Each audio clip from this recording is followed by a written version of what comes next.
Kita lanjut bahas BTTH Dunia Para Dewa episode 31. Oke lah, gak usah banyak Mang Bing Mang. Kita langsung masuk aja ke pembahasan.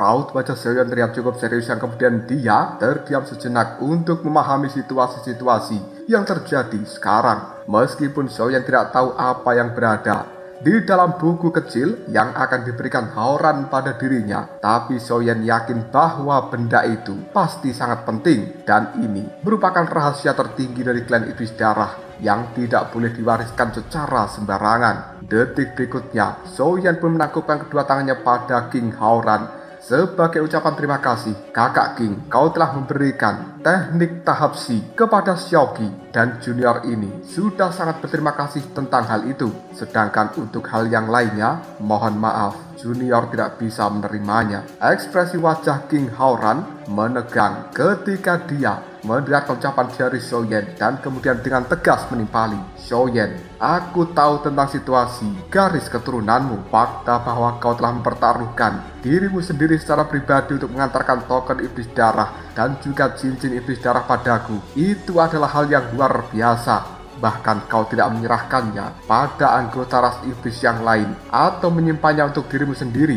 Itu adalah kebaikan yang telah kau lakukan, dan kita juga harus membalas kebaikan seperti ini. Kau sama sekali tidak tahu betapa pentingnya token Iblis Darah dan juga cincin Iblis Darah bagi klan milikku. Maka dari itu, terimalah benda ini. Apakah kau ingin menjadi aku orang yang durhaka karena tidak tahu berterima kasih kepada orang lain? Seoyeon ketika mendengarkan ucapan serius dari King Haoran hanya bisa menggelengkan kepalanya sendiri, dan pada akhirnya semua tetua yang berada di dalam ruangan ini juga mendesak kepada Seoyeon untuk menerima buku kecil tersebut. Akhirnya Seoyeon pun tidak bisa menolak lagi.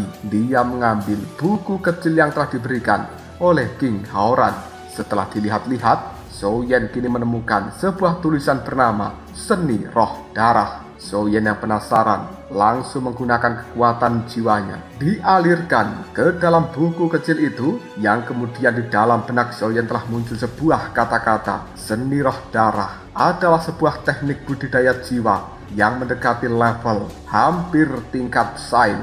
Teknik kultivasi ini bisa mengembangkan dan juga meningkatkan kekuatan jiwa seseorang yang mempelajari. Setelah mencapai prestasi yang besar, itu bisa mengubah kekuatan jiwa menjadi sebuah energi khusus, mengaktifkan garis keturunan, dan kemudian bisa melahap langit dan bumi. Raut wajah Seoyeon dipenuhi keterkejutan yang luar biasa ketika dia mengetahui informasi tentang buku kecil tersebut. Tidak disangka, itu adalah teknik yang bisa digunakan mengembangkan kekuatan jiwa yang hampir mencapai tingkat sains. Seoyeon merasa bahwa teknik ini merupakan satu-satunya yang tersisa di dalam dunia. Jika Seoyeon bisa mengolahnya, maka kekuatan jiwanya akan sekali lagi meningkat dan dia bisa mempergunakan kekuatan jiwa itu untuk bertahan dari berbagai bahaya. Mungkin apabila Seoyeon mampu menguasai teknik ini, kekuatan jiwa alam kaisarnya akan langsung bisa menembus ke alam konsepsi. Ini benar-benar bantuan besar yang telah diberikan oleh King Haoran dan juga klan Iblis Darah miliknya. Melihat ekspresi wajah dari seorang Seoyeon membuat King Haoran tiba-tiba saja bertanya, bagaimana? Apakah kau menyukainya? Seoyeon menganggukkan kepalanya. Kakak Haoran, aku benar-benar menyukai benda ini. King Haoran pun langsung tertawa terbahak-bahak dan dia sangat puas dengan kejujuran Seoyeon serta pemuda yang menyukai benda pemberiannya itu. Namun detik berikutnya raut wajah King Haoran telah berubah menjadi sangat serius dan dia mengatakan, tapi Seoyeon, meskipun teknik kultivasi ini sangatlah bagus, namun syarat yang dibutuhkan untuk bisa menguasainya itu di luar imajinasimu, karena kau harus siap secara mental. Seoyeon pun kebingungan dan mengangkat alisnya, sementara King Haoran kembali menarik nafas dalam-dalam. Lalu dia memberikan penjelasan pada Xiaoyan. Mengembangkan teknik kultivasi ini tidak terlepas dari roh hantu. Kau hanya bisa mengembangkannya ketika dirimu sudah mampu melahap roh hantu.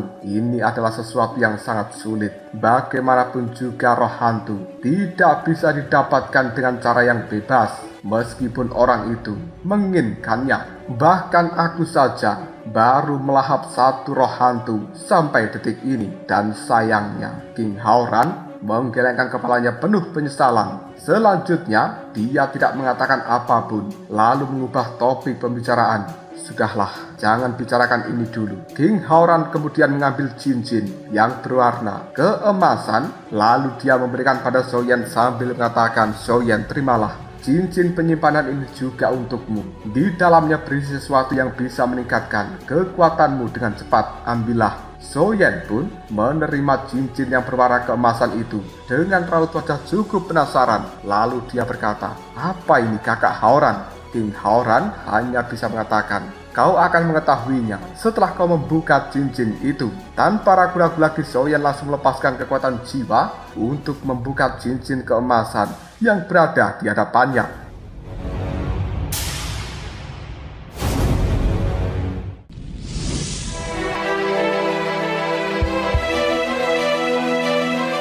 Tidak lama kemudian, 11 inti dari binatang iblis dengan aura yang cukup kuat, mereka semuanya keluar dari dalam cincin itu. Ketika Xiaoyan mengeluarkan inti binatang iblis ini, semua orang yang berada di dalam aula langsung terkejut dan juga melotot. Mereka hanya bisa menelan ludah sendiri karena kristal-kristal merah yang telah muncul yang merupakan inti binatang iblis.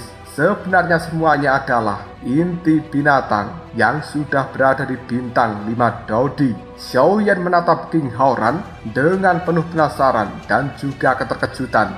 Ini semuanya adalah barang-barang yang sangat sulit untuk didapatkan. Kenapa diberikan pada Xiaoyan dengan cara yang cuma-cuma seperti ini? Xiaoyan merasa tidak enak dengan para tetua dan juga orang-orang dari klan iblis darah sekarang. Tapi King Haoran tidak peduli dengan apa yang dia lakukan. Dia hanya menuruti wasiat yang dikatakan King Xuantian untuk selalu menjaga hubungan yang baik dengan Xiaoyan, bahkan jika harus memberikan seluruh sumber daya dari klan iblis darah. King Haoran kemudian berkata, "Xiaoyan, itu semuanya merupakan inti binatang iblis tahap 5 Dodi, sementara yang paling besar adalah inti binatang iblis tahap 6 Dodi. Xiaoyan, kau tidak bisa terus tinggal di dalam provinsi Kaisar selamanya, karena itu akan mengubur bakatmu yang luar biasa. Namun, di dunia luar sana juga sangat berbahaya, tapi itu adalah dunia sejatimu. Dengan kekuatanmu yang sekarang masih cukup rendah untuk bisa menjelajahi dunia ini, maka dari itu kau harus bisa meningkatkan kekuatanmu secepat mungkin. Inti-inti binatang iblis ini akan memberikan bantuan pada dirimu yang seharusnya sudah cukup membantumu mencapai bintang 3 Dodi." Xiaoyan pun cukup kaget. 11 inti binatang iblis membuatnya bisa mencapai bintang 3 Dodi. Dengan raut wajah penuh keterkejutan, Xiaoyan berkata, "Apa? Langsung naik ke bintang 3 Dodi?" Bahkan Xiaoqi yang berada di sebelah dari Xiaoyan juga sama terkejutnya. Xiaoqi teringat dengan kakeknya yaitu Xiaoli. Dia sudah berlatih selama puluhan ribu tahun dan baru mencapai tahap akhir bintang 3 Dodi, namun sudah bisa dibilang sebagai ahli terbaik di seluruh provinsi Kaisar. Dan Xiaoyan pada saat ini yang akan mengandalkan inti binatang iblis bisa mencapai bintang 3 Dodi, itu adalah hal yang cukup luar biasa. Bahkan Xiaoyan berada di benua Dodi ini belum ada 1 tahun. Xiaoqi hanya berkata di dalam hatinya, "Pria macam apa yang sebenarnya menjadi suamiku ini?" Melihat keterkejutan dari seorang Xiaoyan dan juga Xiaoqi, King Haoran sambil tertawa dia berkata, "Kenapa tidak perlu terkejut seperti itu, Xiaoyan? Jika kau menyerap inti binatang iblis, meskipun tidak bisa langsung membuatmu mencapai bintang 3 Dodi, tapi itu akan sangat bermanfaat bagi garis keturunan di dalam tubuhmu. Anggota dari ras iblis tidak bisa sepenuhnya menyerap energi dari inti binatang iblis dan sebanyak apa yang mereka bisa serap serta kecepatan penyerapannya itu tergantung pada garis keturunan iblis di dalam tubuh masing-masing. King Hauran tidak mengetahui detail secara spesifik garis keturunan iblis yang berada di dalam tubuh Xiaoyan. Jadi dia mengeluarkan inti dari binatang iblis dan memastikan apakah Xiaoyan bisa mencapai bintang 3 Dodi atau tidak. Jika tidak, maka garis keturunan iblis di dalam tubuh Xiaoyan itu merupakan hal yang sangat luar biasa. Namun jika langsung mencapai bintang 3 Dodi, maka garis keturunan iblis di dalam tubuh Xiaoyan adalah garis yang biasa-biasa saja. Xiaoyan pada saat ini sebenarnya juga tidak mengetahui bahwa inti binatang iblis yang berada di hadapannya pada dasarnya merupakan seluruh aset dari klan iblis darah. Xiaoyan paham untuk bisa mendapatkan inti iblis di level ini merupakan sesuatu yang sangat sulit. Xiaoyan sebenarnya masih tidak enak menerima bantuan sebesar itu dari King Hauran. Tapi ketika King Hauran terus memaksa dirinya, membuat Xiaoyan tidak berdaya. Pada akhirnya King Hauran pun segera mengatakan, "Adikku Xiaoyan, mari kita mulai penyerapannya. Energi yang berada di dalam inti binatang iblis ini terlalu kuat dan aku khawatir akan terjadi kecelakaan selama penyerapan darimu. Jika kau menyerap sekarang, kita bisa bertindak sebagai pelindungmu." Mendengarkan ucapan dari King Hauran, Xiaoyan pun buru-buru menimpali. "Tapi kakak, tunggu dulu. Aku masih memiliki suatu hal yang ingin aku katakan." Xiaoyan teringat tentang kondisi dari klan Xiao, maka dari itu dia tidak bisa bersantai menyerap kekuatan dari inti binatang iblis di dalam tempat ini. King Hauran melihat pada Xiaoyan yang kemudian dia berkata, "Adikku Xiaoyan, ada apa? Mungkinkah ada sesuatu lain yang sangat penting?" Xiaoyan pun menganggukkan kepalanya, yang kemudian dia dengan hati-hati menjelaskan situasi dari klan Xiao kepada King Hauran. Mendengarkan penjelasan seperti ini, tidak hanya King Hauran yang raut wajahnya berubah, tapi juga para tetua di dalam ruangan ini. Akhirnya King Hauran pun berkata, "Xiaoyan, masalah sepenting ini, kenapa kau tidak mengatakannya dari awal?"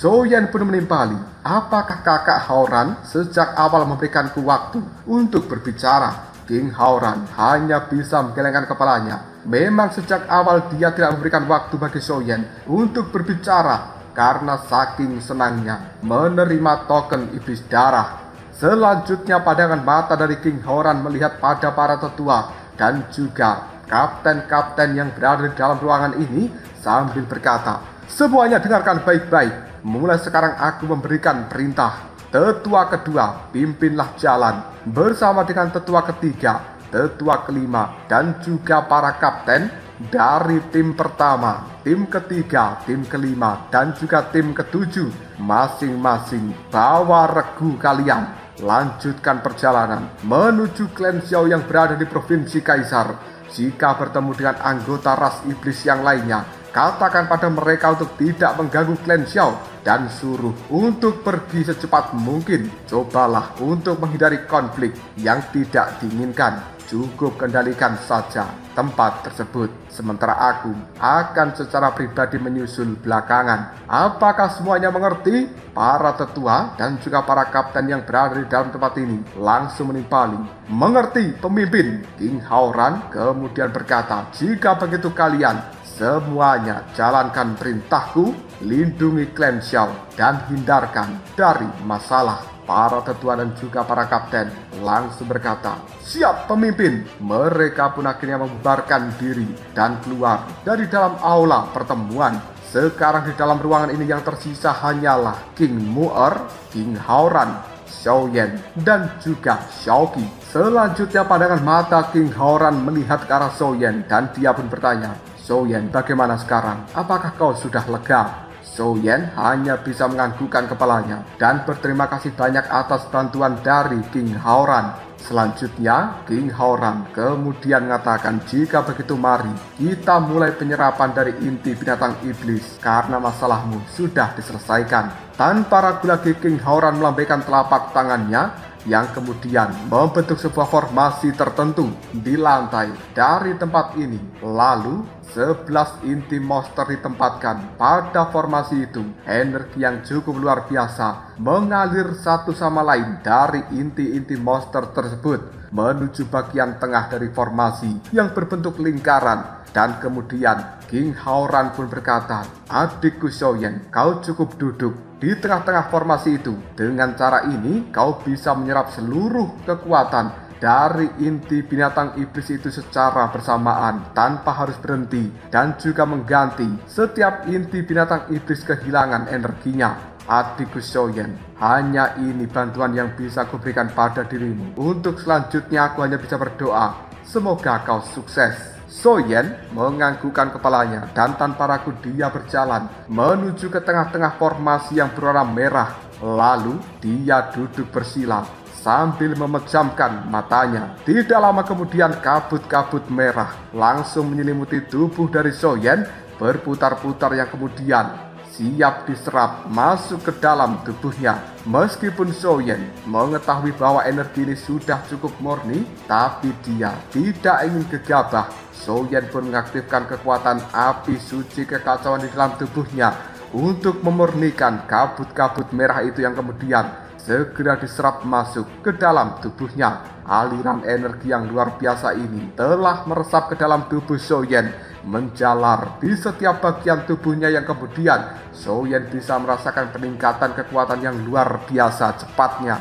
Bahkan aura dari Xiaoyan juga meningkat luar biasa. Menyaksikan adegan seperti ini membuat King Haoran tersenyum lega sekaligus cukup terkejut karena tingkat penyerapan yang dilakukan Xiaoyan sangat cepat. Maka dari itu, King Haoran bisa memastikan bahwa keturunan garis darah iblis di dalam tubuh Xiaoyan memang bukan keturunan garis darah iblis biasa. Itu adalah sesuatu yang sangat luar biasa, bahkan mungkin tidak bisa dibandingkan dengan garis darah iblis di dalam tubuh dari King Haoran. Di dalam tubuh dari Xiaoyan energi bersirkulasi, auranya meningkat dengan cepat. Tapi untuk bisa mencapai bintang 3 Dodi, maka energi yang dibutuhkan bukan sembarangan. Menurut perkiraan dari King Haoran, kultivasi yang Xiaoyan lakukan ini untuk bisa menghabiskan seluruh energi dari inti binatang iblis itu setidaknya akan berada setengah bulan atau 2 minggu, dan mungkin bisa lebih lama lagi. Kita berpindah pada Clan Xiao.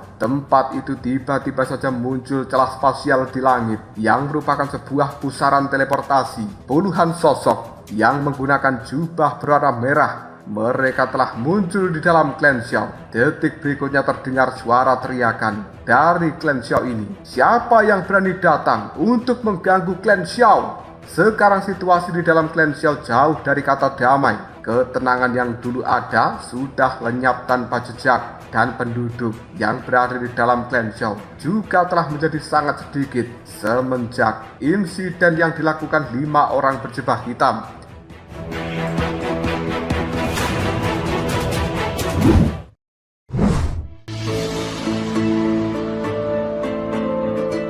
Orang yang berteriak itu sebenarnya adalah Xiao Wutian. Dia menjadi penanggung jawab sementara di dalam Clan Xiao ini karena Xiao Li dan juga Xiao Long sudah berada di dalam penjara, dan seluruh Clan Xiao benar-benar dikelola oleh Xiao Wutian. Puluhan sosok yang muncul menggunakan jubah berwarna merah itu adalah tetua kedua bersama dengan yang lainnya yang telah dikirimkan oleh King Haoran. Tetua kedua dari Klan Iblis Darah melihat Xiao Wutian dan kemudian dia berkata, "Apakah kau merupakan tetua dari Klan Xiao? Di manakah keberadaan orang-orang dari Klan Iblis Jiwa?" Tepat ketika Xiao Wutian akan berbicara, ruang yang berada di sekitarnya pun terkoyak. Energi berwarna hitam melesat keluar dari dalamnya mengenai tubuh dari Xiao Wutian yang membuatnya langsung terlempar dan kemudian memutahkan cairan merah. 5 orang berjubah hitam kini telah muncul di hadapan dari anggota Klan Iblis Darah, dan kemudian pria parubaya yang menggunakan jubah berwarna hitam ini langsung berkata, Tidak kusangka klan iblis darah akan datang. Sepertinya berita itu sudah menyebar. Namun, klan iblis jiwa bukan sesuatu yang bisa kalian singgung dengan mudah. Jika kalian berani, pergilah dan tangkap Xiaoyan. Tetua kedua tertawa terbahak-bahak.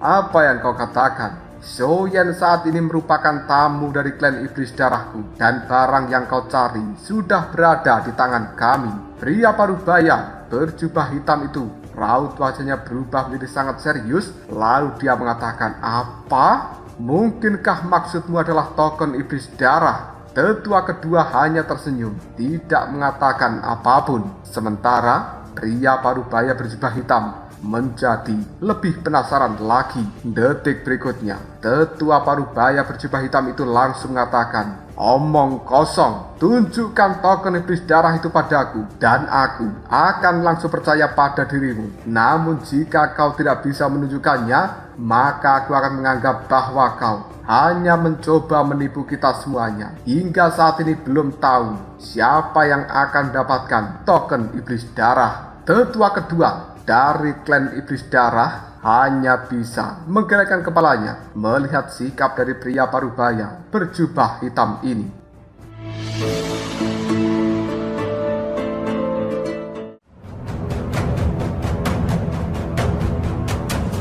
Lalu apakah yang akan terjadi selanjutnya? Mungkinkah orang-orang dari klan iblis darah akan segera menunjukkan token iblis darah kepada orang-orang berjubah hitam ini supaya mereka percaya? Jika kalian penasaran, tunggu aja jawabannya di next video. Kau berangsa.